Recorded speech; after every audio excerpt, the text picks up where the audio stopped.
Muy buen día tengan todos ustedes. Vamos a dar inicio a esta cápsula 2 denominada Objetos, Clases y Análisis de Algoritmos dentro de la programación orientada a objetos, ¿sí? Aquí vamos a conocer cómo organizar el código complejo dentro de todos estos elementos que integran los algoritmos y las estructuras de datos. Muy bien, es importante señalar también que la programación orientada a objetos surge como una respuesta natural al crecimiento de los sistemas, ¿sí? Cuando los programas eran más pequeños, bastaba con funciones sueltas que resolvían tareas concretas, ¿sí? Pero en cuanto nuestros sistemas, el software, la tecnología, comenzó a tener miles y miles de líneas de código y un montón de componentes y múltiples áreas conectadas, se volvió indispensable tener una forma de organización o para poder organizarlo, ¿sí? Entonces es aquí donde aparece la programación orientada a objetos, que tiene como propósito principal agrupar datos y comportamientos que pertenecen a un mismo conjunto, ¿sí? En lugar de pensar en funciones aisladas, pensamos en entidades completas como puede ser una persona, un producto, un vehículo, un usuario, etcétera. ¿Sí? Cada una de estas entidades tienen diferentes atributos que representan su estado y métodos que también representan sus acciones, ¿sí? Nosotros como personas o nuestro auto o nuestra mascota o algún producto tienen atributos o ciertas características que lo definen y de igual manera realizan ciertas acciones. Pueden ser iguales, pueden ser similares o pueden ser completamente diferentes.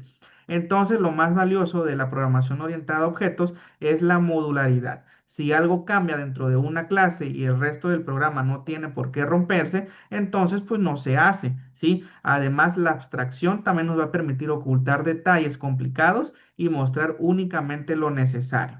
Esta forma de ver el código es especialmente útil cuando trabajamos en equipo, cuando un proyecto escala o crece, o cuando queremos que el código dure años y años sin que se vuelva una pesadilla estarlo manteniendo o darle mantenimiento, ¿sí? Por eso, antes de meternos en temas más profundos, necesitamos tener claro que este paradigma, la programación orientada a objetos, que es un paradigma, ¿sí? Necesitamos conocer cómo se organiza y cómo da sentido a nuestros proyectos.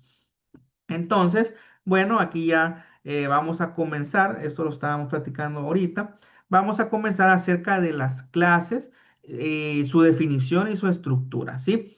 ¿Qué es una clase? Bueno, una clase no es más que un molde, un plano o una plantilla que describe cómo será un objeto, ¿sí? Es como diseñar, en este caso, una maqueta, una maquetación o un plano de un edificio, ¿sí? En el plano decidimos cuántos pisos se van a tener, qué materiales se van a utilizar, cómo estarán distribuidos los espacios de cada oficina o de cada piso, pero el edificio en sí no existe, no se ha construido, ¿sí? En este caso, entonces con las clases ocurre exactamente lo mismo, ¿sí? Vamos a planificar cómo vamos a crear, en este caso, nuestros objetos. Dentro de una clase vamos a definir entonces atributos, que en este caso son las variables que guardan el estado del objeto.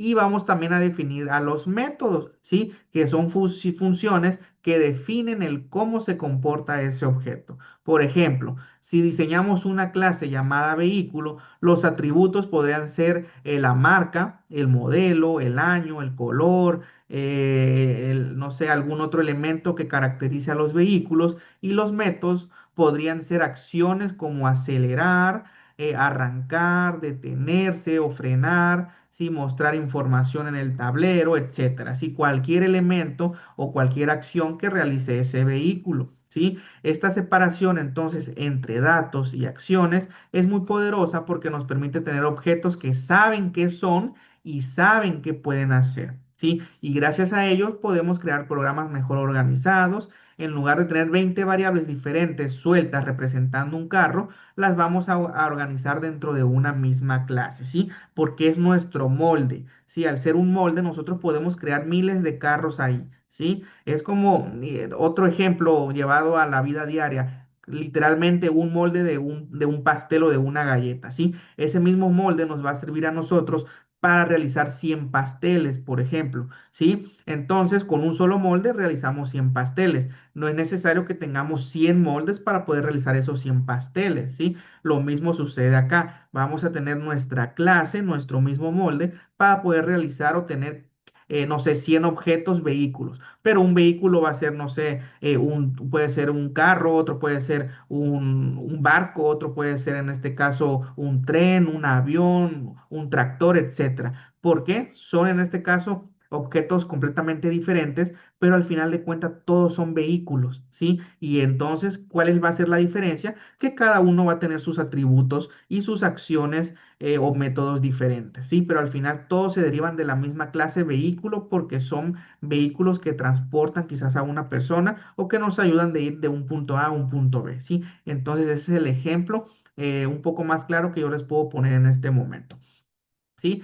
Entonces este enfoque hace que el código sea más elegante, más claro y más fácil de mantener, ¿sí? Ahora tenemos entonces los objetos que son una instanciación, así como los constructores y su comportamiento, ¿sí? Cuando hablamos de instanciar una clase, nos vamos a referir a crear un objeto real basado en ese molde del que estábamos hablando, ¿sí? Mientras que el constructor en Python es un método, ¿sí? Es el encargado de inicializar sus valores cuando escribimos algo. Y entonces aquí tenemos un ejemplo de una persona, ¿sí? Tenemos entonces la variable P1 que viene entonces de la clase persona y los atributos de esta persona son el nombre que es Ana y su edad que es 25. Y tenemos de igual manera una persona 2, pero en este caso ya cambió su atributo, nombre y también su atributo de edad, donde podemos observar que son entonces Juan y su edad que es 30, ¿sí? Lo que ocurre detrás de escena, ¿sí? Algo que nosotros pues no vamos a ver al momento de que se ejecuta el código, ¿sí? Es que Python crea un espacio en memoria para cada uno de estos dos objetos y de igual manera asigna sus atributos con base en los valores que le pasamos y luego nos entrega la referencia a ese objeto recién creado, ¿sí? Lo interesante es que cada objeto tiene su propio estado. P1 tiene su nombre Ana y P2 tiene su nombre que es Juan, ¿sí? Y ambos conviven sin interferir el uno con el otro. Entonces, cuando llamamos a un método como P2.saludar, ¿sí? Ese método actúa sobre el objeto específico que lo invoca, perdón. Entonces, aquí en este caso, Juan es el que está saludando, ¿sí? Mientras que Ana está inmutada, es decir, no está teniendo ningún problema, no está teniendo ningún cambio, aunque el método esté ahí, ¿sí? Porque únicamente lo está llamando la persona 2 en este caso, o P2, ¿sí? Entonces, esto permite crear múltiples entidades independientemente, o independientes, perdón, sin la necesidad de duplicar el código, ¿sí? Esto lo hace más escalable y claro tanto para proyectos pequeños como para proyectos muy grandes, ¿sí? Todo este proceso convierte a las clases en una especie de fábrica automatizada, ya que nos ayuda a producir diferentes o muchos elementos y objetos completamente listos para poder utilizarse dentro de nuestro código. Esto nos ayuda a entender como una mecánica que nos va a ayudar más adelante cuando exploremos conceptos más avanzados como son la herencia, el polimorfismo y el encapsulamiento.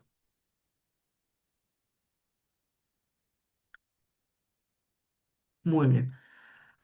Ahora vamos a platicar sobre el análisis de algoritmos. Aquí es donde ya vamos a comenzar entonces a medir la eficiencia, ¿sí? Aquí entramos en un tema que muchos programadores a veces pasan por alto, ya que marca la diferencia entre un código que solo funciona y un código que es realmente profesional, ¿sí? Ustedes van a determinar ya cuando estén en su área profesional si solamente quieren sacar el trabajo haciendo código, funciona, sí funciona, pero lo van a realizar de manera profesional. Si en algún momento ese sistema necesita escalar, si ese sistema necesita tener mantenimiento, se va a poder hacer, sí o no, ya que ustedes van a determinar si quieren trabajar profesionalmente o solamente para sacar el trabajo. ¿Sí? Entonces, analizar algoritmos nos va a permitir predecir su comportamiento sin la necesidad de ejecutar miles de veces ese programa o ese software. ¿Sí? Esto lo vamos a poder realizar sin la necesidad de ejecutarlo miles de veces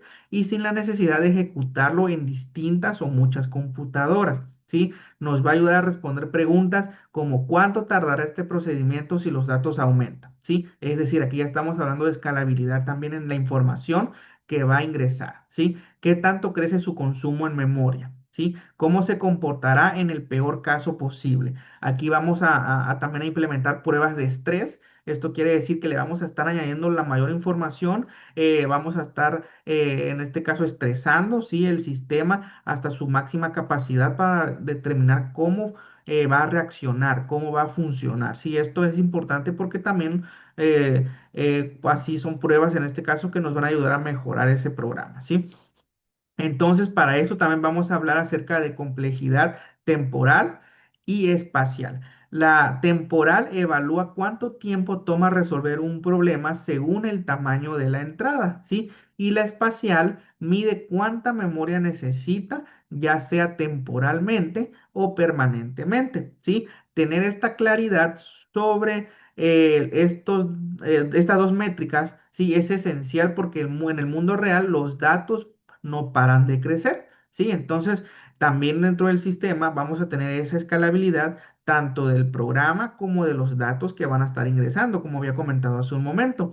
Entonces, un algoritmo que parece rápido con 100 elementos puede volverse caótico o muy lento, ¿sí? Con 10.000 elementos, ¿sí? Y uno prácticamente inutilizable, que ya de plano no podamos ni siquiera ejecutarlo, cuando tengamos, no sé, 1.000.000 de elementos. Sí, entonces esta habilidad de evaluar los algoritmos sin la necesidad de ejecutar nada en hardware o en programas ya físicas o reales, nos va a permitir a nosotros una de las competencias más importantes en el desarrollo moderno.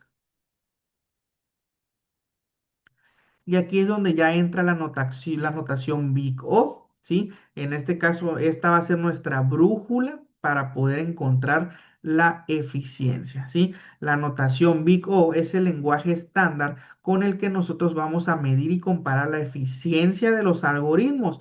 Esto nos va a ayudar a nosotros a describir la tendencia de crecimiento del tiempo de ejecución conforme el tamaño de los datos aumente, ¿sí? En este caso, lo interesante es que Big O, ¿sí? Ignora los detalles pequeños y se queda solo con el término dominante. Por ejemplo, si un algoritmo ejecuta 3n más 5 operaciones, nosotros lo vamos a reducir a O, ¿sí? Por n, o entre paréntesis n, ¿sí? Entonces, aquí es donde nosotros vamos a determinar estos elementos. Muy bien. Bueno, también tenemos en este caso aquí dentro de la presentación el peor caso. ¿Qué es el peor caso? Bueno, esto entonces nos garantiza a nosotros que nuestro programa también nunca funcionará más lento que ese límite. Aquí nosotros vamos a determinar un límite, ¿sí? De error o un límite de mal funcionamiento. Y entonces, en este caso, esta medida nos va a permitir a nosotros que no se rebase ese límite, ¿sí? La idea es predecir cómo escalará el algoritmo cuando reciba volúmenes muy grandes de datos, ¿sí? Que los que se están realizando en la prueba, ¿sí? Pensarlo de esta manera nos va a ayudar a nosotros a prevenir catástrofes. Escoger un algoritmo, en este caso puede ser O, ¿sí? Y entre paréntesis n al cuadrado para 1.000.000 de elementos es prácticamente un suicidio computacional. Sí, pero si elegimos uno como n, el logaritmo de n, la historia es completamente diferente, ya que esta notación se vuelve entonces una herramienta de decisión, casi como un mapa que nos va a indicar a nosotros qué camino tomar para que el rendimiento no nos explote más adelante. Y aquí tenemos algunas de las categorías más representativas de la notación Big O, ¿sí? Tenemos entonces el tiempo constante, que es O por uno, ¿sí? O entre paréntesis uno, que significa justamente que no importa cuántos datos tengamos, tardará lo mismo, ¿sí? Tenemos también O logaritmo n, que es extremadamente eficiente. Este es el tiempo logarítmico, ya que cada paso reduce drásticamente el problema, ¿sí? Tenemos O a la n, donde crece proporcionalmente con los datos. Esto es algo razonable para la mayoría de casos. Y aquí es en este caso el tiempo lineal. También tenemos el tiempo cuadrático, que aquí empiezan los problemas, ya que este tipo de algoritmos se vuelven muy lentos cuando n sube un poco o sube mucho, ¿sí? Un ejemplo cotidiano, entonces, en este caso es acceder a un índice de una lista siempre toma el mismo tiempo, ¿sí? Sin importar cuántos elementos se tengan en esa lista, mientras que recorrer toda la lista para buscar algo toma ya un tiempo lineal, ¿sí? Entender estas diferencias nos va a preparar a nosotros para tomar mejores decisiones. Aquí tenemos algunos ejemplos en este código, ¿sí? Aquí podemos observar entonces el caso del principio de suma. Si las operaciones son secuenciales, se suman las complejidades. Y como conclusión, para cerrar esta cápsula, podemos decir que la combinación de estructuras de datos, programación orientada a objetos y el análisis algorítmico, perdón, crea el marco mental que nosotros vamos a necesitar como cualquier programador profesional, ¿sí? Sin esta base, cualquier sistema sería un rompecabezas difícil de mantener, ya que sería prácticamente insostenible, ¿sí? Entonces, con estos conceptos bien dominados, vamos a poder crear sistemas que no solo funcionen, sino que funcionen bien, sean escalables, sean claros y tengan un buen rendimiento, ¿sí? En la siguiente cápsula vamos a estar conociendo estos análisis de manera más específica y vamos también a conocer cómo medirlos con mayor precisión. ¿Sí? Hasta la próxima.